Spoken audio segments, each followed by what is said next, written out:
प्रयागराज के अहद अहमद अब जज बन चुके हैं। इन्होंने इस समय जो टी शर्ट पहनी हुई है उस पर इंग्लिश में लिखा है नथिंग इज इम्पॉसिबल, यानी कुछ भी नामुमकिन नहीं है। और अहद अहमद और उनके परिवार की जो कहानी है वो इस कहावत को बिल्कुल सही साबित करती है। अहद अहमद बेहद साधारण परिवार से हैं। इनके पिता की एक छोटी सी दुकान है जहां वो साइकिल पंक्चर रिपेयर भी करते हैं, तो वहीं इनकी मां महिलाओं के कपड़े सिलती हैं। लेकिन अब उनका बेटा जज बनने जा रहा है।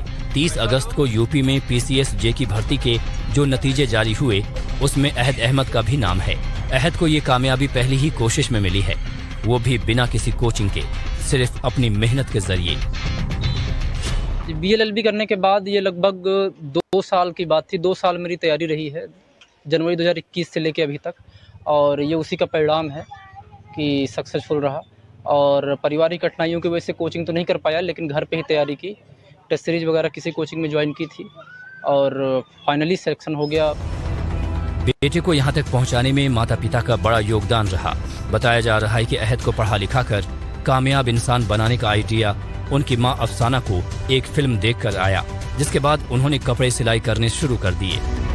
सिलाई की तो हमारी प्रेरणा आई, हम वही घर द्वार पिक्चर देखे थे। अच्छा। उसी में से आई है। हाँ। क्या था उस पिक्चर के अंदर? उस पिक्चर के अंदर था कि भाई भाभी ने अपने देवर और ननंद को खूब पढ़ाया लिखाया था। उसी में से हमको भी हिम्मत मिली कि हम अपने बच्चों को पढ़ाएं। कितना कठिन रहता होगा, क्योंकि यहाँ से कमा पाना, घर का खर्च इस महंगाई में चला पाना, फिर आज के दौर में बच्चों को पढ़ाना कितना संघर्षपूर्ण रहा है जीवन? बहुत संघर्ष था।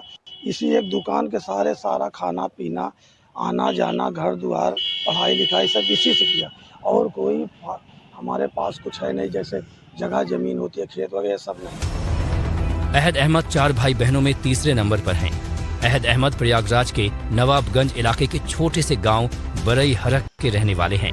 गांव में उनका छोटा सा टूटा फूटा मकान है। माता पिता की मेहनत और हौसला अफजाई से अहमद इस मुकाम पर पहुंचे हैं।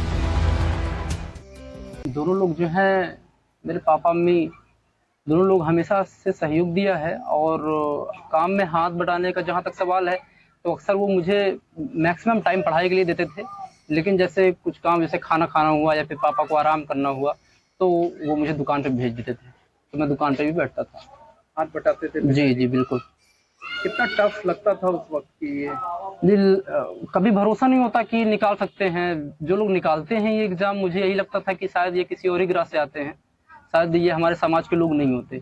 लेकिन अब होने के बाद पता लग रहा है कि बस थोड़ी सी स्ट्रेटजी की और मेहनत की और किस्मत की थोड़ी सी ज़रूरत है तो इंसान सक्सेसफुल हो ही जाता है।